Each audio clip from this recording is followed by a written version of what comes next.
Video games are measured by many things: their visual presentation, the quality of the storytelling, audio, gameplay, and other things. But one aspect that sometimes isn't given the attention it deserves, if not being totally overlooked, is how immersive the game is. Granted, not every game needs to care about immersion at all. Nobody plays Tetris so they can feel like an oddly shaped block, and conversely, VR games have a huge advantage in that department because of obvious reasons. That said, more story-driven gaming experiences, or those that rely on their world-building and captivating nature to provide a fun experience, are indeed reliant on how immersive they are. As such, lots and lots of gamers are looking for games that they can get lost in, games that are best at making the real world melt away and transporting you into their world, are the bread and butter of many a gamer. So, we think it's time we take a look at some of those, particularly those that have recently been released that gamers who value immersion should absolutely play. Before we begin, please consider subscribing and enabling all notifications by clicking the bell icon. With that out of the way, let's get started. Returnal.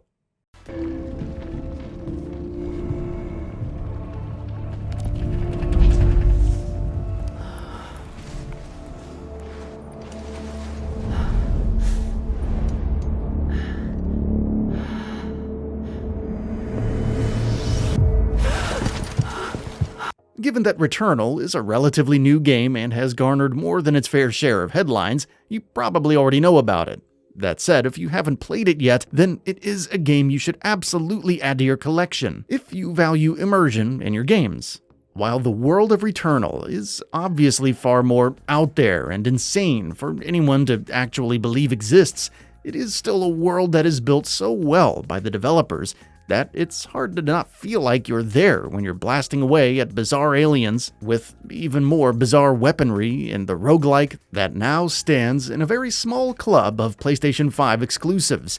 From the different color schemes of Returnal's various zones to the corresponding malevolent alien life that's constantly trying to kill you, it's a very hard game to play without being totally sucked into what it's doing. The only way Returnal could be more immersive is if it were VR, and I'm not entirely sure that we're ready for that. Visage. The PT craze of a few years ago is thankfully starting to wind down, as horror games are now starting to experiment again and return to having more original ideas. This is a very good thing, as the PT-like subgenre of horror games was starting to get a little bit out of hand. That said, one of, if not the finest game to emerge from that era, is Visage.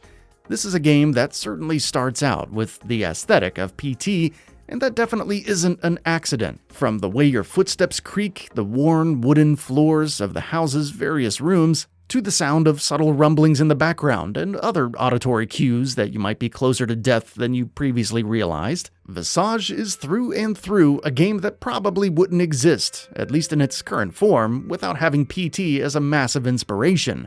Ultimately, there's nothing inherently wrong with that, but thankfully, Visage doesn't stop there, and ends up doing very much its own thing with multiple stories that unfold in the haunted house and a fair amount of mechanics that help it stand out not only from the PT crowd, but also from the horror crowd in general. It might not be immersing horror fans quite the same way as Amnesia did, but it does come surprisingly close with its claustrophobia-inducing hallways, subtle hums of televisions and radios, and of course the occasional jump scare. The house and the stories within it unfold to reveal much more than what it appears to be at first, and that helps a lot with giving the player a sense of progression and thus immersion. This is a game that is not only recommendable to every horror fan ever, but also recommendable to everybody that respects a decent amount of immersion in their video games. Subnautica Below Zero. Despite being relatively simple in concept, games like Subnautica have continued to show that they have legs several years after their launch. It's almost as if gamers just want a fun experience to play, and aren't too concerned with much else beyond that. Given that, and the total immersive quality of Subnautica's underwater adventure, Below Zero is a game that can't be recommended enough for taking those ideas into just enough of a different direction to warrant owning both games. Despite some confusion leading up to the launch of Below Zero as to whether or not it should be regarded as a full sequel, the consensus now is that it is indeed a sequel to Subnautica. The story is different, and so is the setting, with the game taking you to a somewhat colder environment, where temperature is now yet another of the many variables that affect the experience. The immersion here is top-notch. Disco Elysium: The Final Cut. Disco Elysium is a one-of-a-kind game that features a somewhat isometric top-down viewpoint and heavily focuses on world building and story. It does this to great effect, as the world that this game lives in is one of the more interesting to come out of this more story-driven genre for a very long time. The game starts out with a character suffering from some memory loss, yet still has to sort out a murder case. That is certainly a setup that you've seen in countless other areas, but the way this game pulls it off is unlike most of them, with its grim world, enigmatic characters, and an intriguing art style that grows on you the more you see it. It really is a game that has to be played to be believed. Little Nightmares 2.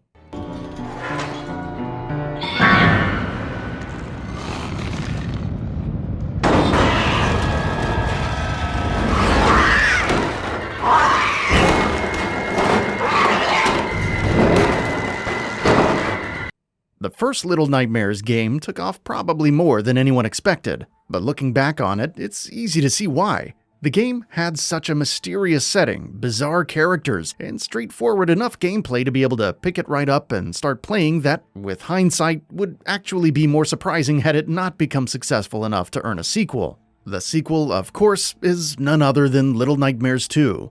It's a game that takes the eerie soundtrack and unnerving visuals of the first game and dials them up even more, as any good sequel should. Sneaking past these disturbing giants is only occasionally broken up by thoughtful, yet still simple puzzles, and it all adds up to a very well-paced out horror stealth game that is unlike much else you are ever likely to play. You don't have to play the first one in order to enjoy the second one, although with a game this immersive, why would you not want to play both? Those are just 5 fantastic games that hold immersion up just as high as they do anything else among their priorities that we would like you to take a look at if you're into games of that sort. Immersive characteristics for games can span across all genres.